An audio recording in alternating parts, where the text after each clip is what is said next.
तो आज सभी देवता शिव जी के पास आए और कहा कि उनका यज्ञ पूरा करिए। और जिन देवताओं के हाथ पैर टूट गए थे तो शिव जी से कहा कि इनको भी ठीक करिए। तो शिव जी आज उनकी स्तुति से प्रसन्न हुए और यज्ञ को पूर्ण कराया और दक्ष को बकरे का मुख लगा के पुनः जीवित किया। देखिए, इस कथा से दो तीन चीजें समझिए। हमारे धर्म शास्त्र कहते हैं अपूज्य यत्र पूज्यन्ते पूज्या नाम च व्यतिक्रमा त्रिड़ी तत्र भविष्यन्ति दुर्भिक्षम मरणम भयम। जहां पर सम्माननीय लोगों का अपमान होता है और जो ऐसे वैसे लोग होते हैं आप समझते हो उनका सम्मान होता है, तो वहां पर तीन कार्य जरूर होते हैं। जहां पर सम्माननीय लोगों का अपमान होता है वहां पर तीन काम अवश्य होते हैं। या तो किसी की मृत्यु होगी, या भय उत्पन्न होगा, या फिर अकाल पड़ जाएगा। त्रिड़ी तत्र भविष्यन्ति दुर्भिक्षम मरणम भयम। तो यहां पर क्या हुआ? मृत्यु हुई। कभी भी किसी भूलवश किसी का अपमान नहीं करना चाहिए। जो आपके दरवाजे पर आया है भले वो आपका पड़ोसी है, लेकिन वो अतिथि है, मेहमान है। और मेहमान को हमारे धर्म शास्त्रों में भगवान के बराबर बताया गया है। तो जब भी कोई मेहमान आए, कोई अतिथि आए, तो उसका यथाशक्ति आप सम्मान करिए। आप भोजन कराइए, आप जल पिलाइए, आप जैसे सम्मान कर सकते हो करिए। और अगर आप नहीं कर सकते हो तो कम से कम मीठे तो बोलिए। आप मीठा तो बोल सकते हो। तो ऐसा करने से क्या होता है? लक्ष्मी मैया प्रसन्न होती हैं। और जो मेहमानों का सम्मान करता है उनके घर में लक्ष्मी की कभी कमी नहीं आती है। जो अपने ऊपर तो बहुत खर्च कर लेते हैं, लेकिन जो घर पे मेहमान आए हैं उनके लिए बहुत कंजूसी करते हैं, या फिर उनको आंखें खोल खोल के दिखाते हैं कब जाए घर से। तो ऐसे घर को शास्त्रों में शमशान कहा गया है, घर नहीं कहा गया है। तो आज ये अपमान के कारण ही दक्ष का घर बर्बाद हुआ, खुद भी मृत्यु को प्राप्त हुए और बेटी भी गई। तो आज जब उनको पुनः जीवित किया गया तो इनको बहुत शर्म आई और शिव जी से प्रार्थना की, क्षमा याचना की। तो इस कथा से क्या सीख मिली? अब शायद मेरे से ज्यादा तो आपकी आवाज है, तो अगर आप में से कोई बताएगा भी तो मैं सुन नहीं पाऊंगी, और मैं सुन नहीं पाऊंगी तो आपको लगेगा मुझे कम सुनाई देता है, लेकिन ऐसा बिल्कुल नहीं है। इस कथा से हमें क्या शिक्षा मिली मैं आपको बताती हूँ। सबसे पहली बात कि भले कोई आपका मन मुटाव हो, झगड़ा हो, अगर घर पे आया है तो यथाशक्ति उसका सम्मान करिए, प्यार से बिठाइए। भले वो घर से चला जाए तो अपना झगड़ा बरकरार रखिए, लेकिन अगर घर आया है तो उसको भगाइए मत, उसका अपमान मत करिए।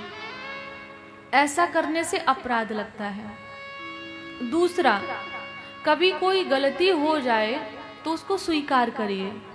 बड़े बुजुर्गों की बात को मानिए, अपने माता पिता की बात मानिए, अपनी पति देव की बात मानिए। अगर माता सती मान लेती तो शायद इतनी बड़ी घटना नहीं घटती। इस कथा से ये शिक्षा मिलती है। लेकिन हाँ, एक साथ में ये निवेदन मैं जरूर कहूंगी कि वो पति कौन थे? शंकर जी। अब आज के समय के जो पति हैं तो उनकी सोच समझ के बात मानना।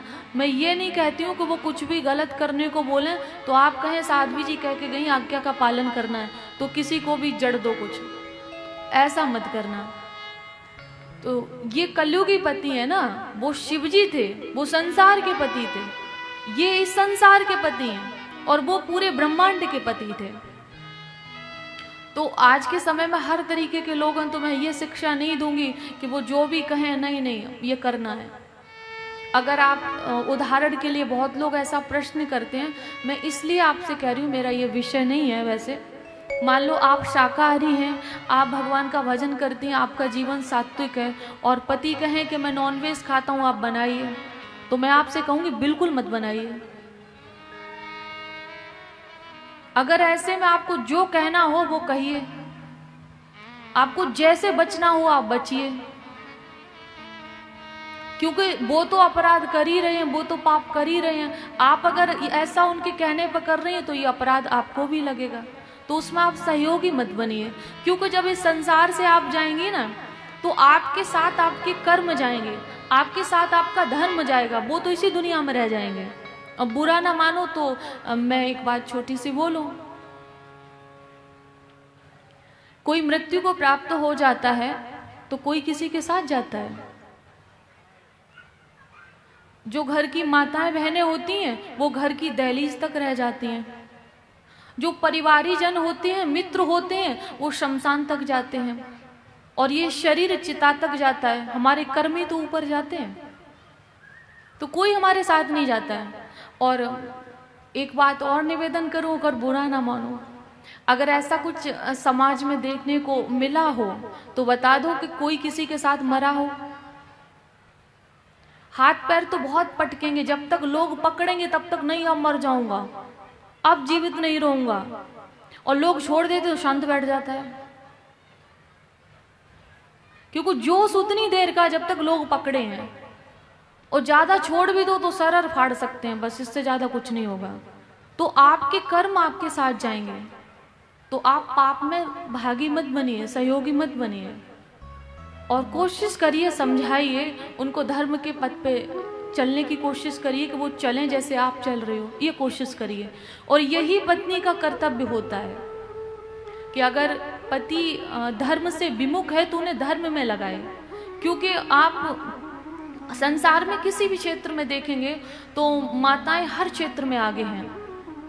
कथा पांडाल में भी भीड़ इनकी ज्यादा होगी, मंदिरों में भी इनकी संख्या ज्यादा होगी, और मुझे तो लगता है कि भगवान ने धर्म ही इनके हाथ में सौंप दिया है, वो इसकी जिम्मेदारी निभा रही हैं, मुझे ऐसा लगता है। ये घर भी देखती हैं, परिवार भी देखती हैं, आपको भी देखती हैं, और ये कथा वार्ता में, भगवान के भजन में, व्रत में, ये सब में बहुत मन लगाती हैं, बढ़ चढ़ के हिस्सा लेती हैं। उस दिन कलश यात्रा में भी माताओं ने ही कलश रखे थे अपने सर पे, तो इनका हमारे जीवन में बहुत सहयोग है।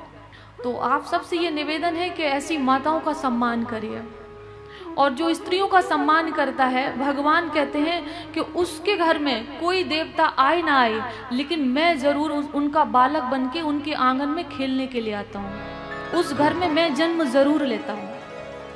और अगर इसका उदाहरण आपको देखना है तो नंद बाबा के घर में देखा कि कृष्ण भगवान उनके आंगन में खेले, राजा दशरथ के घर में राम जी खेले, तो क्योंकि वहां स्त्रियों का सम्मान था। कैकेयी ने वरदान मांगे तो राजा दशरथ ने वरदान दे दिया, लेकिन आप श्री रामचरितमानस को पढ़िएगा, अगर वो चाहते, जो देवताओं को परास्त करने में सक्षम थे, वो कैकेयी का उनके लिए बहुत बड़ी तोप थी। आप सोचिए, क्या वो घर से निकाल नहीं सकते थे, वो राज्य से निकाल नहीं सकते थे, या उनको थोड़ा बहुत धन दे के अलग नहीं कर सकते थे?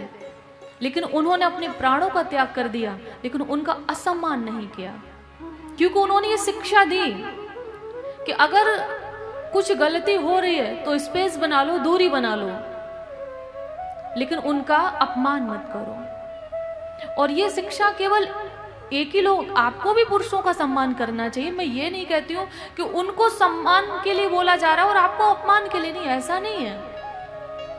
एक दूसरे का सम्मान करना चाहिए, लेकिन जो लोग बेवजह स्त्रियों का अपमान करते हैं, ये बात उनके लिए है।